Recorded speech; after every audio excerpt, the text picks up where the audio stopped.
بسم اللہ الرحمن الرحیم۔ اس سے پچھلی نشست میں ہم نے ابو حورہ سعدی کی روایت پڑھی تھی۔ میں ربط کلام کے لیے اس کا صرف ترجمہ اس وقت سنا دیتا ہوں۔ وہ کہتے ہیں کہ میں نے حسن بن علی رضی اللہ عنہ سے پوچھا، آپ کو نبی صلی اللہ علیہ وسلم کی کچھ باتیں یاد ہیں؟ سیدنا حسن یعنی حضرت علی کے بیٹے، یہ چونکہ چھوٹی عمر میں تھے جب رسول اللہ دنیا سے رخصت ہو گئے، لیکن بہرحال گھر میں تھے، رسول اللہ صلی اللہ علیہ وسلم کے نواسے تھے، شب و روز آپ کو دیکھتے تھے۔ تو یہ کہتے ہیں کہ اگرچہ آپ کی عمر چھوٹی تھی لیکن کیا کوئی بات یاد ہے آپ کو حضور کی؟ یہ فطری جذبہ ہے، انسان اسی طریقے سے اپنی محبوب شخصیات کے بارے میں جانتا ہے۔ انہوں نے فرمایا، ایک مرتبہ آپ مجھے اس کمرے میں لے گئے جہاں صدقے کا مال پڑا ہوتا تھا۔ یعنی اس زمانے میں کوئی باقاعدہ حکومت، اس کا نظام، کوئی بینک، کوئی ادارے یہ تو نہیں تھے، مسجد تھی، اسی میں سارا نظم ریاست کا چل رہا تھا، اور وہیں کچھ کمرے تھے کہ جن میں بیت المال قائم تھا، یعنی وہاں پر جو کچھ بھی صدقات، زکوٰۃ یا جو کچھ موصول ہوتا تھا وہ وہاں ڈھیر کر دیا جاتا تھا۔ وہ زمانہ بھی ہم جانتے ہیں کہ ایسا تھا کہ جس میں زیادہ تر اجناس مالی ہوتا تھا، اس طرح سونا چاندی کے ڈھیر تو نہیں تھے، لیکن جو کچھ بھی آتا تھا زکوٰۃ کی مد میں یا خمس کی مد میں یا دوسری مدات میں، وہ سب وہاں ڈھیر ہو جاتا تھا۔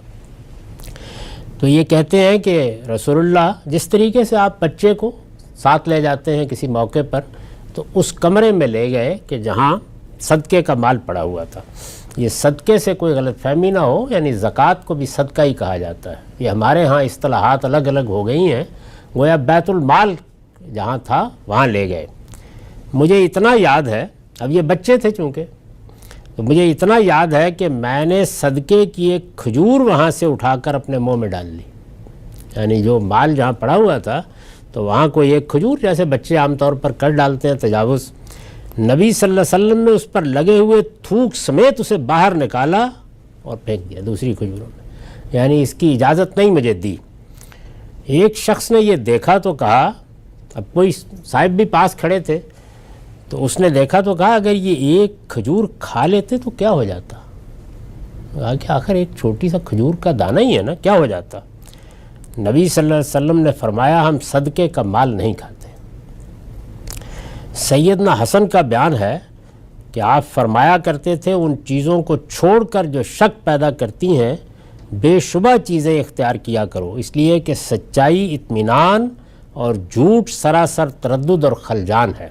تو یہ چند باتیں سیدنا حسن نے جو مختلف وقتوں میں ہوئیں یا سنی تھیں وہ بیان کر دیں۔ اب ان میں سے ایک ایک چیز کو الگ الگ سمجھ لینا چاہیے۔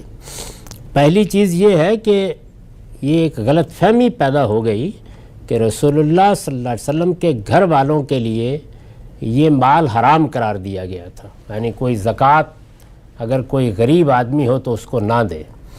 تو اس میں کچھ تفصیل ہے، یہ بات اس طرح نہیں ہے جس طرح کہ عام طور پر سمجھی جاتی ہے۔ رسول اللہ صلی اللہ علیہ وسلم کے بارے میں اللہ تعالیٰ نے قرآن مجید میں یہ فیصلہ کیا کہ اب چونکہ آپ کے لیے معاشی جد و جہد کرنا ممکن نہیں ہے، رسالت کی ذمہ داریاں تو تھیں ہی، مدینے میں آ کر حکومت کی ذمہ داریاں بھی آ گئیں، تو اب شب و روز لوگوں کے معاملات مسائلی کے لیے وقف تھے۔ تو اس میں جو اس زمانے میں فتوحات ہو رہی تھیں، اس میں ایک حصہ آپ کے اور آپ کے خاندان والوں کے لیے مقرر کر دیا گیا۔ یہ وہی حصہ ہے کہ جو خیبر کے اموال میں سے مقرر کیا گیا تھا، جس کو عام طور پر فدق کا باغ اور اس طرح کی اصطلاحات میں بھی تعبیر کیا جاتا ہے۔ تو یہ آپ کے لیے مقرر کر دیا گیا تھا۔ جب یہ مقرر کر دیا گیا تو آپ نے فرمایا کہ اب جب ہمارا اور ہمارے خاندان کا حصہ ان اموال میں مقرر ہو گیا ہے تو لوگوں کا مال اب ہمارے لیے حرام ہے۔ یعنی اب ہمارے لیے چونکہ ایک حصہ مقرر ہے تو کوئی شخص میرے خاندان میں سے اب زکوٰۃ کا مال کسی سے نہیں لے گا۔ یہ گویا اس بندوبست کے بعد رسالت مآب صلی اللہ علیہ وسلم کا اعلان تھا، ایک پہلو۔ دوسرا پہلو یہ کہ جو مال آپ کی تحویل میں آتا تھا وہ زکوٰۃ کا مال ہے یا دوسرا مال ہے جو ظاہر ہے کہ مسلمانوں کے حکمران کی حیثیت سے آپ کی حفاظت میں ہوتا تھا، وہی مسجد نبوی کے پاس گھروں کے قریب ہی حجرے تھے وہاں تھا، تو اس کی حفاظت کس درجے میں ہوتی تھی، یعنی اس امانت میں کہیں کوئی خیانت نہ ہو جائے، یہ دوسرا پہلو تھا۔ تو یہ دونوں چیزیں ملحوظ رکھنی چاہیے۔ یہاں پر جو آپ نے سختی برتی ہے سیدنا حسن پر، یعنی ایک بچے پر، اس کی وجہ یہ ہے کہ ایسا نہ ہو کہ یہ ایک کھجور آج اٹھائی گئی ہے اور کل مسلمانوں کے مال کو لوگ پیمانے بھر بھر کے کھانا شروع کر دیں۔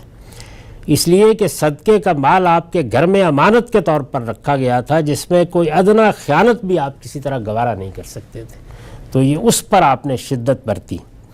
اس کے بعد ایک دوسری بات جو کہی گئی ہے کہ ہم صدقے کا مال نہیں کھاتے، یعنی وہ مال نہیں کھاتے جو لوگ ریاست کا نظم چلانے کے لیے زکوٰۃ اور خیرات کی صورت میں دیتے ہیں۔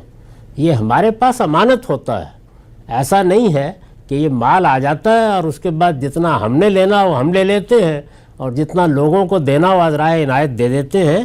ہم وہ مال نہیں کھاتے جو لوگ ریاست کا نظم چلانے کے لیے زکوٰۃ اور خیرات کی صورت میں دیتے ہیں۔ یعنی اس جملے کا مطلب یہ ہے ہم صدقے کا مال نہیں کھاتے، یہ کوئی سادات کی برہمنیت کا بیان نہیں ہے، بلکہ ذمہ داری کا احساس ہے جس کو بیان کیا ہے۔ ہمارے ہاں یہ امانت کے طور پر رکھا جاتا ہے اور اس کی حفاظت اسی شدت کے ساتھ کی جاتی ہے۔ جیسے اس شخص نے چونکہ سوال کر دیا ہے کہ یہ آپ نے ایک کھجور کا دانہ ہی تھا نا، منہ میں ڈال لیا بچے نے، کیوں اتنی سختی کی ہے؟ تو اس کا جواب دیا آپ نے کہ یہ اسی شدت کے ساتھ ہم اس کی حفاظت کرتے ہیں، چنانچہ اس میں سے ایک کھجور کا لے لینا بھی نہ میں اپنے لیے جائز سمجھتا ہوں نہ اپنے گھر والوں کے لیے، تو یہ واضح کر دیا۔ اسی طرح یہ جو فرمایا کہ بے شبہ چیزیں اختیار کیا کرو، یعنی یہ جو تلقین کی سیدنا حسن کو، تو کیا مطلب ہے اس کا؟ مطلب یہ ہے کہ حلال بھی واضح ہونا چاہیے اور حرام بھی، ان کے درمیان اگر کوئی چیز مشتبہ ہے تو اس سے اجتناب بھی بہتر ہے۔ یعنی اصول حضور نے یہ بتایا کہ حرام واضح، حلال واضح، اگر کہیں کوئی اشتباہ ہے تو اشتباہ سے بھی بچو۔ خدا سے ڈرنے والوں کے لیے صحیح رویہ یہی ہے۔ اور آخر میں جو یہ کہا کہ سچائی اطمینان اور جھوٹ سراسر تردد اور خلجان ہے، تو یہ نتیجے کے لحاظ سے فرمایا ہے، اس لیے کہ سچائی پر قائم رہیں تو ضمیر مطمئن رہتا، اور جھوٹ ایک کے بعد دوسرے جھوٹ کی طرف دھکیلتا چلا جاتا ہے۔ یعنی آپ شروع کر لیں، بس اس کے بعد سائیکل ہے، یہاں تک کہ آخر میں یہ بھی یاد نہیں رہتا کہ آدمی نے ابتدا میں کیا کہا تھا اور اب وہ کیا کہہ رہا ہے، یہ نوبت آ جاتی ہے۔ اسی چیز کو یہاں ریبہ یعنی تردد اور خلجان سے تعبیر کیا ہے کہ سچائی کا انجام کیا ہے؟ اطمینان ہی اطمینان، اور جھوٹ کا انجام کیا ہے؟ تردد اور خلجان، یعنی وہ اطمینان تک پہنچاتا ہے، یہ تردد اور خلجان تک۔ تو یہ متفرق باتیں ہیں جو سیدنا حسن نے ایک موقع کے اوپر بیان کر دی ہیں۔ اس سے اندازہ کیا جا سکتا ہے کہ رسالت بآب صلی اللہ علیہ وسلم اپنے بچوں کو، گھر والوں کو، ملنے والوں کو کس طریقے سے مختلف حقائق کی طرف متوجہ کرتے تھے۔ تاہم اتنی بات ضرور ملحوظ رہنی چاہیے کہ یہ جتنی چیزیں بھی روایتوں میں بیان ہوتی ہیں، یہ کوئی مربوط خطبہ، کوئی تحریر نہیں ہوتی۔ لوگوں نے کوئی بات سنی ہے، جس کو جتنی یاد رہ گئی وہ اس کو بیان کر دیتا ہے۔ اس میں جملے بھی مختصر ہوتے ہیں، تو بعض اوقات ان کا مدعا سمجھنے میں لوگوں کو غلطی لگ جاتی ہے۔ اللہ کی کتاب کی روشنی میں اس کو سمجھنا چاہیے۔ تو اس میں جو بات بیان ہوئی ہے کہ ہم صدقے کا مال نہیں کھاتے، اس کا صحیح مفہوم وہ ہے جو میں نے آپ کی خدمت میں عرض کر دیا۔ وآخر دعوانا الحمدللہ رب العالمین۔